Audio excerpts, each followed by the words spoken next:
Paul et Timothée, serviteurs de Jésus-Christ, à tous les saints en Jésus-Christ qui sont à Philippe, aux évêques et aux diacres, que la grâce et la paix vous soient données de la part de Dieu notre Père et du Seigneur Jésus-Christ. Philippiens 1, 1, 2. En référence à cette salutation apostolique qui jaillit de la plume de l'apôtre Paul, nous sommes conviés à détourner les regards de nos salutations superficielles, de nos courtoisies vides, de nos formalités religieuses. Nous sommes conviés à détourner les regards des paroles creuses que nous échangeons, des salutations sans substance, des bénédictions sans pouvoir. Nous sommes conviés à détourner les regards d'une religion de surface, d'une foi sans profondeur, d'un christianisme sans réalité. Car au-delà de ces réalités superficielles, il y a une affirmation éclatante, une déclaration chargée de vérité, une salutation qui porte en elle toute la profondeur de l'Évangile. Mais pour saisir la richesse incomparable de cette salutation apostolique, donnons pour titre au message d'aujourd'hui la salutation apostolique. Et pour développer cette vérité, considérons ces aspects: les serviteurs fidèles, les leaders spirituels, les bénédictions divines, la source éternelle. Frères et sœurs bien-aimés, écoutez, ouvrez les portes de votre compréhension. Ici, Paul ne prononce pas une simple formule de politesse. Non, il déclare une vérité profonde, une vérité qui révèle l'essence du ministère, une vérité qui établit l'ordre de l'Église. C'est une salutation qui porte en elle toute la théologie de la grâce. C'est la déclaration d'une réalité spirituelle éternelle. Paul et Timothée, serviteurs de Jésus-Christ, à tous les saints en Jésus-Christ qui sont à Philippe, aux évêques et aux diacres. Imaginez l'Église qui reçoit cette lettre, une Église qui reconnaît l'autorité apostolique, une Église qui respecte l'ordre divin, une Église qui comprend les bénédictions spirituelles, une Église qui vit dans la grâce. C'est l'Église organisée, la communauté bénie, le peuple sanctifié. Paul présente deux serviteurs dévoués, manifestant les messagers fidèles, les ouvriers consacrés. Paul s'adresse aux leaders établis, reconnaissant les positions spirituelles, l'ordre ecclésiastique. Paul prononce deux bénédictions essentielles, exprimant les dons divins. Les richesses célestes, deux sources de bénédiction proclamant l'origine divine, la Trinité glorieuse. En effet, quand les serviteurs parlent, c'est Christ qui parle à travers eux. Là où l'ordre est établi, la bénédiction coule. Ce que Dieu donne, nul ne peut l'ôter. C'est pourquoi, devant une telle salutation, nos cœurs s'ouvrent et nos âmes reçoivent. Oui, les messagers fidèles, Paul et Timothée, serviteurs de Jésus-Christ, deux grandes figures du Nouveau Testament. Frères et sœurs bien-aimés, remarquez cette association extraordinaire. Paul et Timothée, l'apôtre expérimenté et le jeune disciple, le maître et l'élève, le père spirituel et le fils dans la foi. C'est une union bénie, c'est un partenariat divin, c'est une collaboration fructueuse. Mais qui est Paul? C'est l'apôtre des gentils, le théologien de la grâce, le missionnaire infatigable, l'ancien persécuteur devenu prédicateur, l'homme qui a été transformé sur le chemin de Damas, celui qui a planté des églises dans tout l'Empire romain. Paul, le serviteur extraordinaire. Et qui est Timothée? C'est le fils bien-aimé de Paul, le jeune pasteur fidèle, le disciple dévoué, celui qui a grandi dans la foi, celui qui a été formé par Paul, celui qui a servi avec Paul. Timothée, le serviteur prometteur. Car écoutez cette vérité qui doit transformer votre perspective. Le ministère n'est pas solitaire. Dieu appelle des équipes. Il forme des partenariats. Il unit les générations. Paul n'était pas seul. Timothée était avec lui. L'expérience et la jeunesse, la maturité et l'énergie, la collaboration divine. Frères et sœurs, comprenez-vous la beauté de cette association? Paul aurait pu écrire seul. Il aurait pu mettre son nom uniquement, mais il inclut Timothée. Il l'associe à son ministère. Il le reconnaît publiquement. C'est l'humilité apostolique. C'est l'encouragement paternel. C'est la formation de la génération suivante. Remarquez, le monde vous enseigne l'individualisme, la compétition, l'isolement. Mais Dieu établit la collaboration, le partenariat, l'unité. Pas Paul contre Timothée, pas Paul sans Timothée, mais Paul avec Timothée.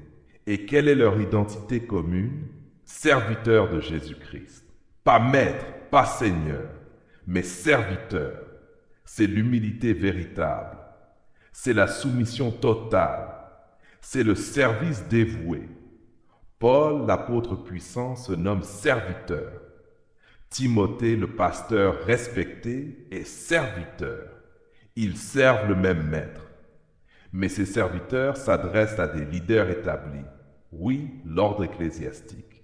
À tous les saints en Jésus-Christ qui sont à Philippe, aux évêques et aux diacres. Deux grandes positions dans l'Église de Jésus-Christ. Mes frères, mes sœurs, écoutez cette adresse précise que Paul utilise. Il ne s'adresse pas seulement à l'Église en général. Il mentionne spécifiquement les évêques et les diacres. C'est une reconnaissance de l'ordre divin. C'est une affirmation de la structure ecclésiastique. C'est un respect des positions spirituelles. Et qui sont ces évêques? Ce sont les surveillants spirituels, les anciens de l'Église, les pasteurs du troupeau, ceux qui veillent sur les âmes, ceux qui enseignent la parole, ceux qui dirigent avec sagesse, les bergers établis par Dieu. Car écoutez, Acte 20, 28, prenez donc garde à vous-même et à tout le troupeau sur lequel le Saint-Esprit vous a établi évêque pour paître l'Église du Seigneur qu'il s'est acquise par son propre sang. Les évêques sont établis par le Saint-Esprit. Ils sont appelés à paître. Ils sont responsables du troupeau. Et qui sont ces diacres? Ce sont les serviteurs pratiques de l'Église, ceux qui assistent les évêques, ceux qui s'occupent des besoins matériels, ceux qui servent avec fidélité, les serviteurs dévoués. Car écoutez Acte 6 où les premiers diacres ont été établis. L'Église avait besoin de serviteurs pour les tables. Des hommes remplis du Saint-Esprit, des hommes de bonne réputation, des hommes pleins de sagesse, et 7 diacres ont été choisis pour servir l'Église.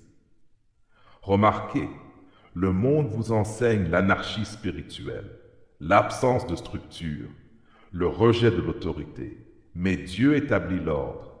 Il nomme des évêques, il institue des diacres, il organise son Église. Car là où il n'y a pas d'ordre, il y a confusion. Là où il n'y a pas de leader, il y a chaos. Là où il n'y a pas de structure, il y a désordre. Frères et sœurs, comprenez-vous l'importance de cette structure? Les évêques pour diriger et enseigner, les diacres pour servir et assister. Ce n'est pas une hiérarchie humaine, c'est l'ordre divin, c'est la sagesse de Dieu, c'est la structure pour l'édification. Et sur cette Église organisée, Paul prononce des bénédictions divines. Oui, les dons divins. Que la grâce et la paix vous soient données. Deux grands souhaits exprimés par l'apôtre. Frères et sœurs bien-aimés, écoutez ces deux bénédictions magnifiques que Paul prononce. La grâce et la paix, pas la richesse et le succès, pas la santé et la prospérité, mais la grâce et la paix. Ce sont les véritables bénédictions spirituelles. Ce sont les dons essentiels. Ce sont les richesses éternelles. Imaginez cette réalité stupéfiante. La première bénédiction est la grâce. Qu'est-ce que la grâce? C'est la faveur imméritée de Dieu.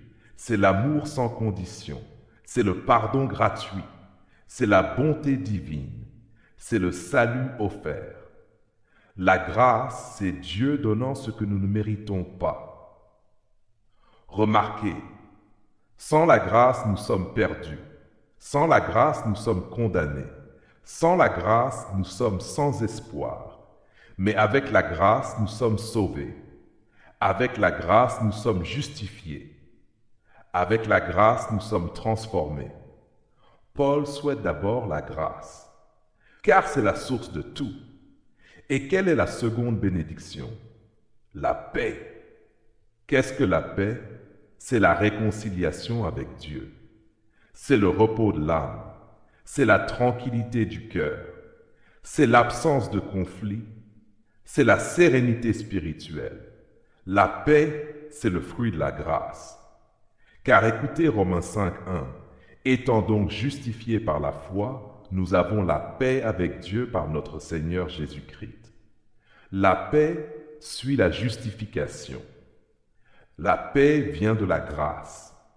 La paix est le résultat de la réconciliation. Remarquez, le monde offre une paix trompeuse, une paix basée sur les circonstances, une paix temporaire. Mais Dieu donne sa paix, une paix qui dépasse toute intelligence, une paix qui demeure dans la tempête, une paix éternelle. Et pourquoi Paul souhaite-t-il ces deux bénédictions dans cet ordre? Parce que la grâce vient toujours en premier. La grâce est la source, la paix est le fruit. La grâce est la cause, la paix est l'effet. La grâce est le fondement, la paix est l'édifice. Mais ces bénédictions ne viennent pas de n'importe où. Elles ont une source divine. Oui, la Trinité glorieuse, de la part de Dieu notre Père et du Seigneur Jésus-Christ. Deux grands embranchements de la source éternelle. Frères et sœurs bien-aimés, contemplez cette révélation finale. Paul ne dit pas simplement que la grâce et la paix vous soient données. Il précise la source de la part de Dieu notre Père et du Seigneur Jésus-Christ. Ce sont les deux embranchements de la source éternelle. C'est la révélation de la divinité. C'est l'affirmation de la Trinité. Remarquez d'abord la première source, Dieu notre Père. Quelle révélation extraordinaire! Le Dieu Tout-Puissant est appelé notre Père. Pas un Dieu lointain, pas un Dieu inaccessible, mais notre Père. C'est la relation restaurée, c'est l'intimité retrouvée, c'est la communion rétablie. Car écoutez cette vérité. Avant Christ, nous étions éloignés de Dieu, nous étions ennemis, nous étions sans père spirituel. Mais par la grâce, Dieu est devenu notre Père. Par la foi, nous sommes devenus ses enfants.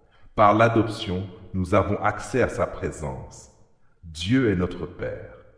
Et remarquez la seconde source, le Seigneur Jésus-Christ. Quelle affirmation puissante! Jésus est Seigneur.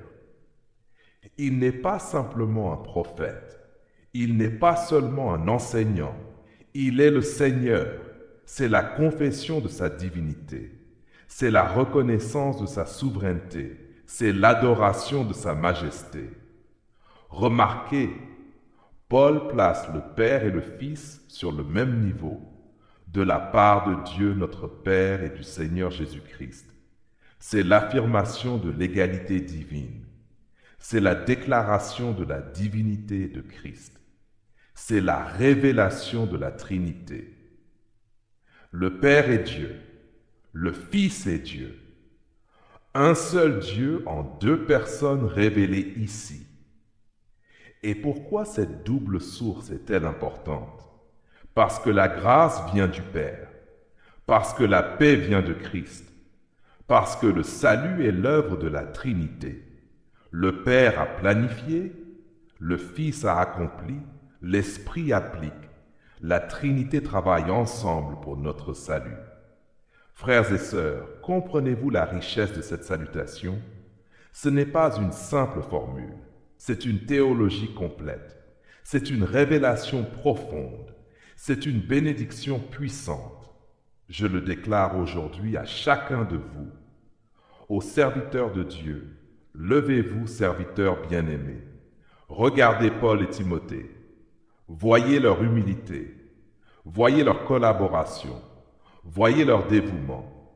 Vous qui servez dans le ministère, n'êtes-vous pas appelés serviteurs? Pas seigneurs sur l'héritage de Dieu, mais serviteurs de Jésus-Christ.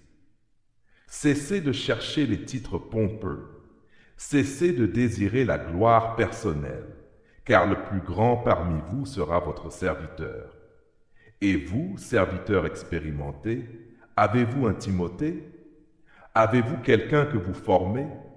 Avez-vous un disciple que vous encouragez? Ne soyez pas des serviteurs solitaires. Associez-vous, collaborez, formez la génération suivante. Et vous, jeunes serviteurs, avez-vous un Paul? Avez-vous un mentor spirituel? Avez-vous quelqu'un qui vous guide? N'essayez pas de servir seul. Cherchez l'accompagnement. Acceptez la formation.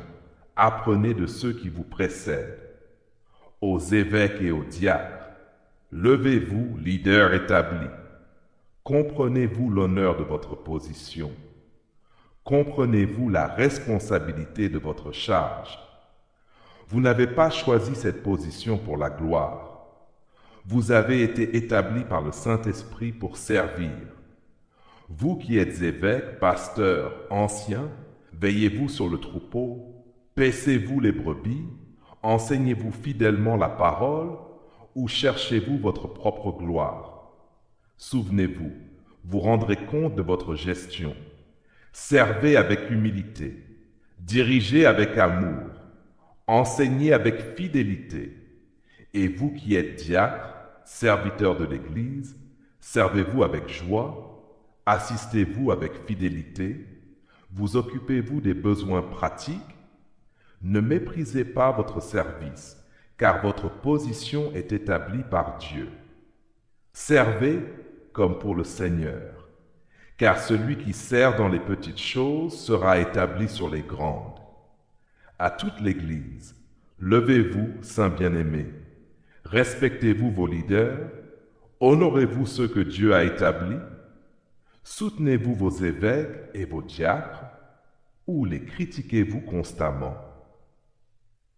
Hébreux 13, 17 vous commande: obéissez à vos conducteurs et ayez pour eux de la déférence, car ils veillent sur vos âmes comme devant en rendre compte, qu'il en soit ainsi, afin qu'ils le fassent avec joie et non en gémissant, ce qui ne vous serait d'aucun avantage. Priez pour vos leaders, encouragez-les, soutenez-les, car leur charge est lourde, leur responsabilité est grande, leur travail est exigeant. À tous ceux qui cherchent la grâce et la paix, levez-vous, âmes assoiffées. Où cherchez-vous la grâce? Où cherchez-vous la paix? Dans les richesses, dans le succès, dans les plaisirs? Tout cela passera. Mais Paul vous montre la source véritable, de la part de Dieu notre Père et du Seigneur Jésus-Christ. La grâce vient de Dieu. La paix vient de Christ. C'est là que vous devez chercher. Voulez-vous la grâce? Venez au Père. Confessez vos péchés, recevez son pardon, acceptez son amour, car sa grâce est suffisante, sa grâce est gratuite, sa grâce est éternelle. Voulez-vous la paix? Venez à Christ. Croyez en lui, recevez sa réconciliation, car il est notre paix. Il a fait la paix par le sang de sa croix. Il donne une paix que le monde ne peut donner. Pas par vos mérites, car ils sont insuffisants. Pas par vos efforts, car ils sont vains. Pas par votre sagesse, car elle est limitée, mais par la grâce de Dieu le Père, par la paix de Jésus-Christ le Seigneur, par l'œuvre de la Trinité glorieuse. Ces bénédictions ne dépendent ni de votre position, ni de vos performances, mais de la source éternelle qui coule du trône de Dieu. Cessez de chercher ailleurs ce que Dieu seul peut donner. Cessez de désirer ce que le monde offre. Cessez de poursuivre les vanités. Cherchez la grâce divine. Recevez la paix céleste. Adorez la source éternelle. Et regardez Dieu transformer votre vie d'une existence de quête vaine en une démonstration éclatante de sa grâce et de sa paix infinie. Alors répétons ce cantique de la salutation apostolique. Béni soit Dieu, infiniment béni, qui nous donne sa grâce immense, sa paix qui garde nos esprits, du Père et du Fils la présence. Serviteurs fidèles, nous voulons être, dans l'humilité, dans l'amour, sous nos bergers, nos âmes prospères, bénis par Dieu chaque jour. Gloire au Père qui nous adopte, gloire au Fils qui nous rachète. Dans leur grâce notre cœur saute, gloire éternelle. Gloire parfaite, qu'il en soit ainsi. Amen et Amen.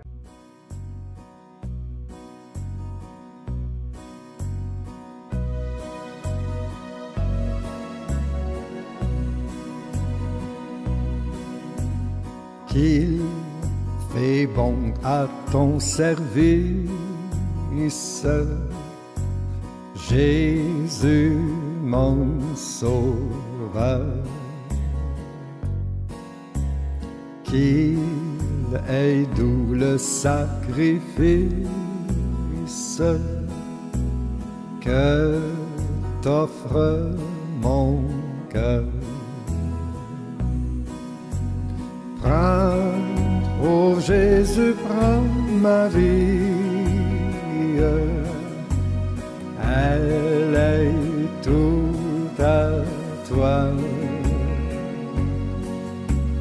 Et dans ta grâce infinie, du mal garde-moi.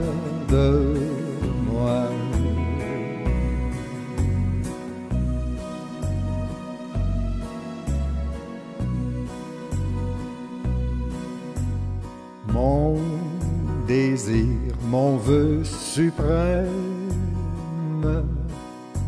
c'est la sainteté.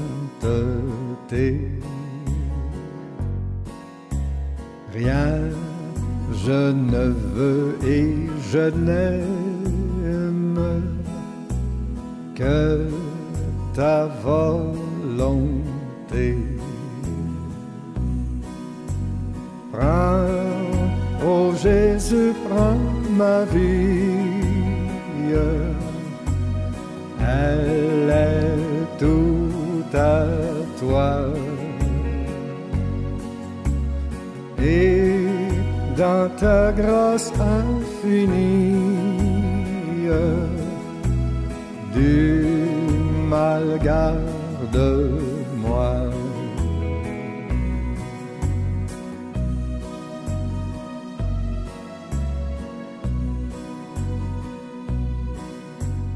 Comme l'ange au vol rapide,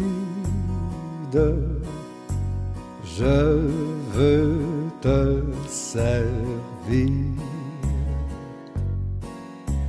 Les yeux fixés sur mon guide, toujours obéir. Prends, ô Jésus, prends ma vie, elle est toute à toi. Et dans ta grâce infinie, mal garde-moi.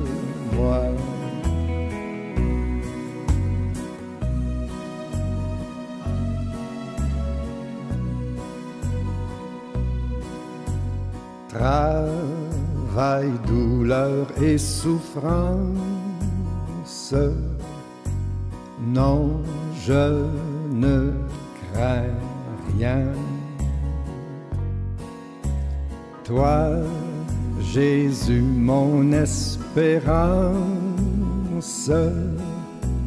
voilà mon seul bien. Prends, ô Jésus, prends ma vie, elle est toute à toi. Et dans ta grâce infinie, du mal garde-moi.